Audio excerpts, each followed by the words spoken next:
ফেসবুকে video content তৈরি করে আমি কত টাকা ইনকাম করি? ভিডিও করার উদ্দেশ্যটা কি আমার? এই ভিডিও করে কি লাভ আমার? আসলে ফেসবুকের মধ্যে ভিডিও করি এই জিনিসটা হচ্ছে আমার ভালো লাগে এইজন্য আমি ভিডিও করি। নিজের সময় দিয়ে ভিডিও এডিট করি। পকেটের টাকা দিয়ে মনে এমবি ভরি। সেই এমবি দিয়ে ভিডিও আপলোড করি। ফেসবুকের থেকে একটা টাকা আজ পর্যন্ত পাই নাই। তো এখান থেকে আমার কোনো লাভও নাই। জাস্ট আমার ভাল লাগে আমি এইজন্য ভিডিও করি। তো জানি না এই ভালো লাগাটা কতদিন আমার ফেসবুকের মধ্যে থাকবে। আর এই কথাটা বলতেছি কারণ গত ২ দিন আগে আমি আমার ফেসবুক প্রোফাইলে ঢুইকা সেটা দেখি যে রিপোর্টের প্রবলেম আসছে। তো দেখি যে ২ টা রিপোর্ট মারছে।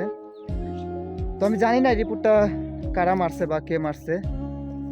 তো জানি না কতদিন আর ফেসবুকের মধ্যে থাকবো, গ্রামের সৌন্দর্য তুলে ধরবো। কারণ যেভাবে রিপোর্ট আসছে, আরেকটা রিপোর্ট আসলে হয়তো আইডিটা আর নাও থাকতে পারে। তো আইডিটা অনেক শখের আমার। আ মানে অনেক স্মৃতি এটার মধ্যে আছে।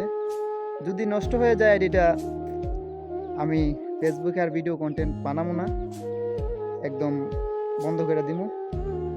তো আমি জানি না আমার আমি তো কারো ক্ষতি করি নাই। কে আমার এত বড় ক্ষতিটা করছে আমি জানি না, নিজেও জানি না। তো অনেক কষ্ট লাগছে ভাই যখন দেখলাম যে রিপোর্টে প্রবলেম আসছে, আইডিটা চলেও যাইতে পারে। তো এইটাই সবশেষে কথা। হয়তো আর বেশিদিন ফেসবুকে আপনারা আমারে দেখবেন না। আমার ভিডিওগুলো আর পাইবেন না। আইডিটা নষ্ট হয়ে যেতে পারে। তো এই ছিল আজকের ভিডিও। সবাই ভালো থাকবেন।